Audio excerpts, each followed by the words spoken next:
Di sini kita akan belajar tentang sumber-sumber dana bank. Apa aja sih sumber-sumber dana bank? Yang pertama itu gambaran umum kegiatan usaha bank, menghimpun dana atau funding.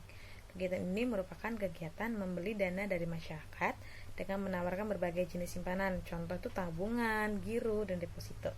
Menyalurkan dana atau lending. Kegiatan ini merupakan kegiatan menjual dana yang berhasil dihimpun dari masyarakat melalui pemberian pinjaman atau kredit. Yang ketiga, memberikan jasa-jasa lain atau servis, kegiatan penunjang untuk mendukung kelancaran kegiatan. Contohnya itu pelayanan transfer uang antar bank. Pengertian dan sifat dana bank. Dana bank adalah sejumlah uang yang dimiliki dan dikuasai bank dalam kegiatan operasionalnya. Sifat dari sumber dana yaitu ada 3, loanable funds, unliable funds, dan equity funds. Apa sih loanable funds? Loanable funds, dana tersebut dapat disalurkan lagi dalam bentuk kredit atau surat berharga. Sedangkan unloanable funds yaitu dana yang hanya digunakan sebagai primary reserve. Equity funds yaitu dana yang dapat dialokasikan terhadap aktiva tetap. Sumber dana bank. Sumber dana bank ada 4, yaitu yang pertama, dana intern, dana yang bersumber dari dalam bank. Yang kedua, dana extern. Yang ketiga, dana yang bersumber dari lembaga lainnya. Dan yang keempat, pinjaman antar bank atau call money. Modal. Apa sih modal? Modal sendiri adalah sejumlah uang tunai yang telah disetor pemilik terdiri dari 2, yaitu modal inti dan modal pelengkap. Apa sih modal inti? Modal inti merupakan modal disetor dan cadangan yang dibentuk dari laba setelah pajak, modal disetor, agio saham, cadangan umum, laba ditahan, dan lain-lain. Sedangkan modal pelengkap yaitu merupakan cadangan yang tidak dibentuk dari laba, cadangan revaluasi, aktiva tetap, cadangan penghapusan aktiva, dan lain. Simpanan giro. Menurut Undang-Undang Perbankan Nomor 10 Tahun 98, giro adalah simpanan yang penarikannya dapat dilakukan setiap saat dengan menggunakan cek, bilet giro, sarana perintah pembayaran lainnya, atau dengan cara pemindah bukuan. Jenis-jenis penarikan pada rekening giro itu ada 3, yaitu cek, bilet giro, alat lainnya. Pengertian cek. Apa sih cek?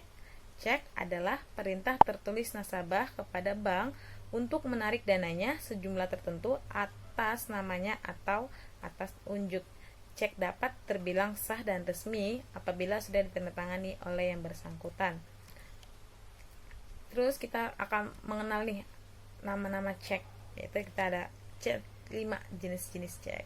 Yang pertama, cek atas nama. Cek atas nama itu merupakan cek yang diterbitkan atas nama seseorang atau badan hukum tertentu yang tertulis jelas di dalam cek tersebut. Cek atas unjuk, yaitu cek atas unjuk merupakan kebalikan dari cek atas nama.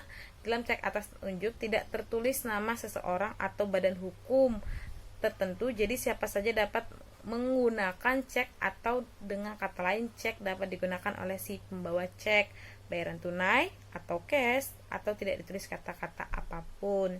Cek silang, yaitu cek silang atau cross check merupakan cek yang di pojok kiri atas diberi 2 tanda silang. Cek ini sengaja diberi silang sehingga fungsi cek yang semula tunai berubah menjadi non tunai atau sebagai pemindah bukuan. Kalau cek mundur, apa sih cek mundur? Cek mundur itu merupakan cek yang diberi tanggal mundur dari tanggal sekarang. Tanggal hari ini misalkan 6 Januari nih 2002, tetapi tertulis pada tanggal 10 Januari 2002. Nah, jadi seperti itu contoh untuk cek mundur.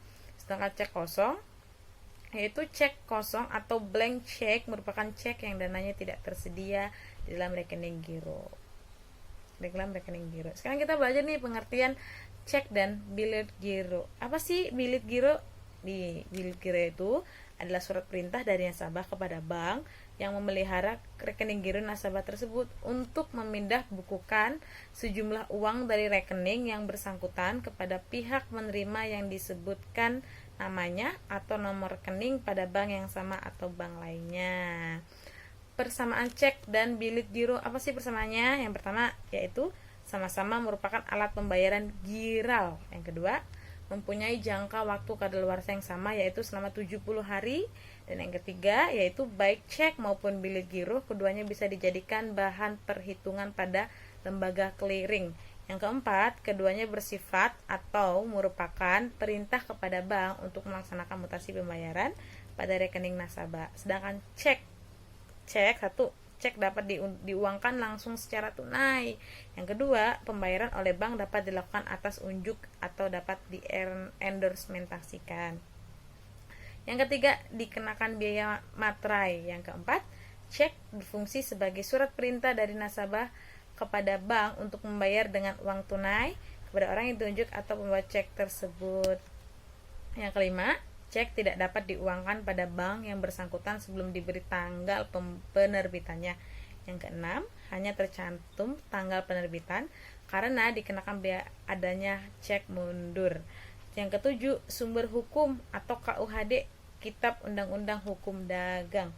Sedangkan bilet giro itu pengertiannya satu, bilet giro tidak dapat diuangkan langsung secara tunai.